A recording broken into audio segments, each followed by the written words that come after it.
Olá, eu sou a Laís, eu sou graduanda de Ciências Biológicas da Universidade Federal de Viçosa, campus Rio Paranaíba, e sou estagiária do Laboratório de Genética Ecológica e Evolutiva do campus.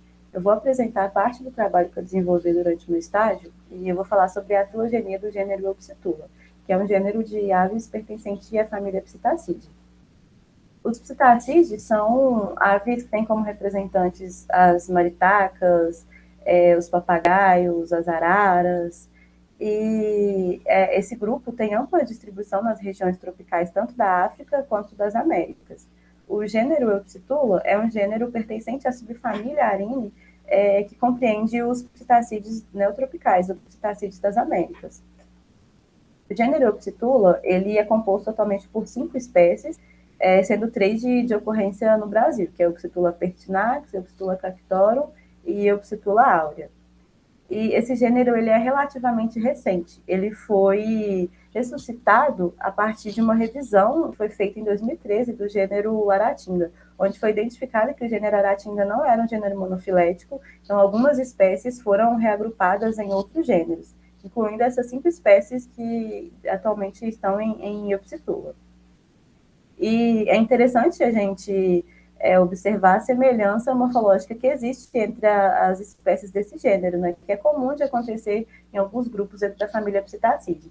E apesar de existir uma diversidade na coloração da plumagem dessas aves, né, das aves da família Psittacidae, alguns grupos eles podem ser bastante homogêneos. E isso pode fazer com que surjam controvérsias taxonômicas e até filogenéticas também, né? Principalmente se são utilizados somente dados morfológicos. Aí a importância da utilização de dados moleculares para esse tipo de análise. Então, pensando nisso, nós trabalhamos com DNA mitocondrial, também chamado de mitogenoma ou mtDNA, é a mesma coisa. Se trata do DNA mitocondrial, o DNA das mitocôndrias, é um DNA circular, que tem herança materna, não sofre recombinações, e tem altas taxas de mutação. Então, os estudos utilizando mitogenomas, eles são bastante importantes, né? Mostram uma ferramenta importante para vários estudos de genética, principalmente para a gente poder conhecer um pouco melhor a diversidade genética dos grupos, fazer inferências filogenéticas, classificações taxonômicas, e assim conhecer um pouco melhor a história evolutiva dos grupos mesmo. Então, o nosso objetivo foi fazer a montagem e a anotação dos mitogenomas das espécies de Eupsitula, e a partir disso, utilizando os 13 genes codificadores de proteína, fazer a inferência filogenética do gênero. Então, primeiro, a gente teve que fazer uma pesquisa para poder identificar se já tinha algum mitogenoma de alguma espécie de Eupsitula já montado e publicado. A gente identificou que das 5 espécies, só tinha mitogenoma montado e publicado de Eupsitula pertinax. Então, a gente teve que fazer a montagem e a anotação das outras 4 espécies.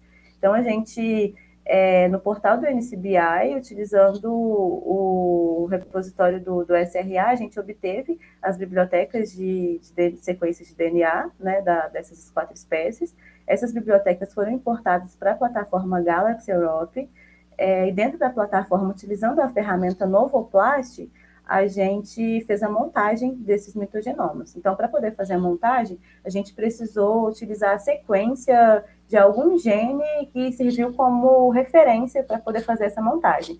Nós utilizamos a sequência do gene da NADH, desidrogenase subunidade 2, a ED2, de cada espécie. Então, procedemos à montagem dos mitogenomas, obtivemos os mitogenomas circularizados e eles foram utilizados na ferramenta Mitos2, ainda na mesma plataforma, utilizamos eles para poder fazer a anotação desses mitogenomas. E a partir da anotação, a gente conseguiu identificar os 13 genes codificadores de proteína. Para aquela espécie que já tinha o mitogenoma publicado, a gente obteve ele através do banco de dados do GenBank. Assim como também a gente obteve os mitogenomas das espécies utilizadas como outgroup, que foram representantes de Aratinga e de Psittacara, que são gêneros filogeneticamente próximos de Eupsitula.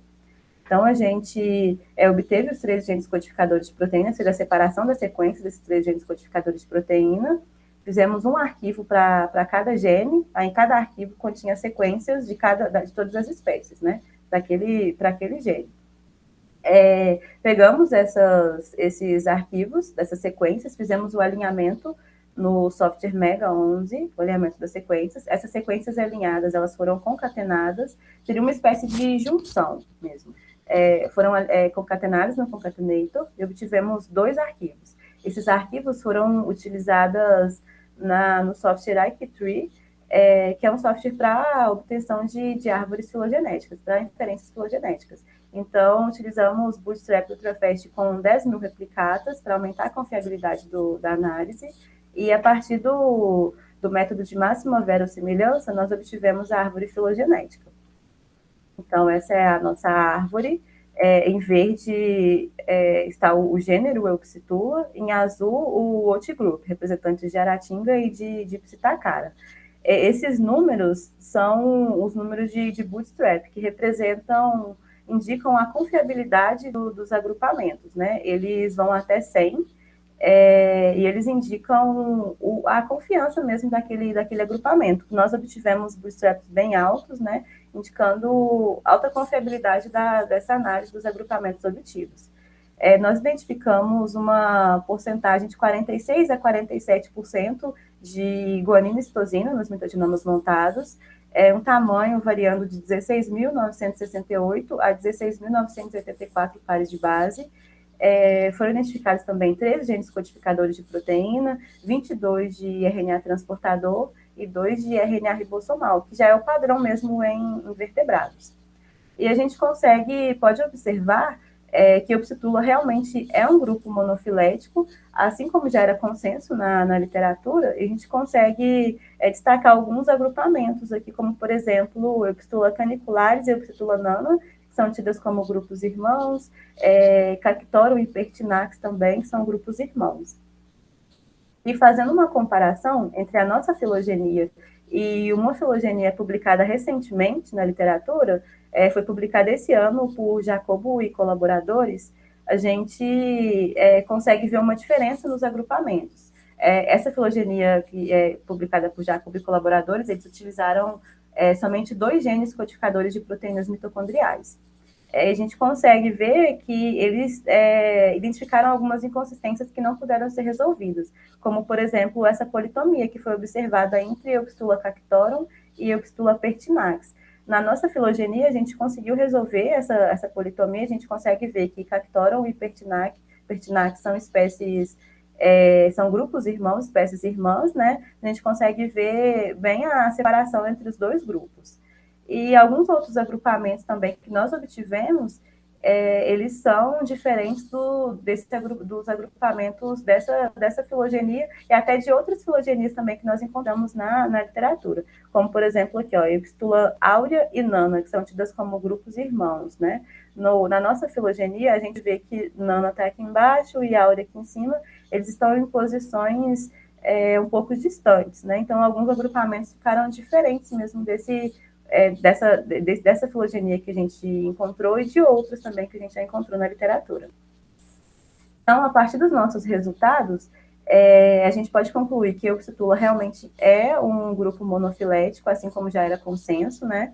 Euxitula pertinax e Cactorum, que são aquelas 2 espécies que foi observada a politomia na filogenia da literatura, a gente consegue concluir que são grupos irmãos, resolvemos a politomia. E essas diferenças entre os nossos agrupamentos, a nossa filogenia, para os agrupamentos das filogenias que já existem na literatura, essas diferenças se dão possivelmente pelo maior aporte de dados do nosso estudo. Nós utilizamos os 13 genes codificadores de proteína, enquanto nas demais filogenias que já existem, normalmente, quando utilizam dados mitocondriais, né, também, eles utilizam um gene, comparam um gene, uma combinação de poucos genes. Então, a gente consegue concluir que um aporte maior de dados moleculares consegue resolver, né, mais eficiente, consegue resolver em definições que, às vezes, foram identificadas que não foram resolvidas com um aporte menor de dados. Essa é a equipe que participou da elaboração desse trabalho. E é isso, obrigada pela atenção.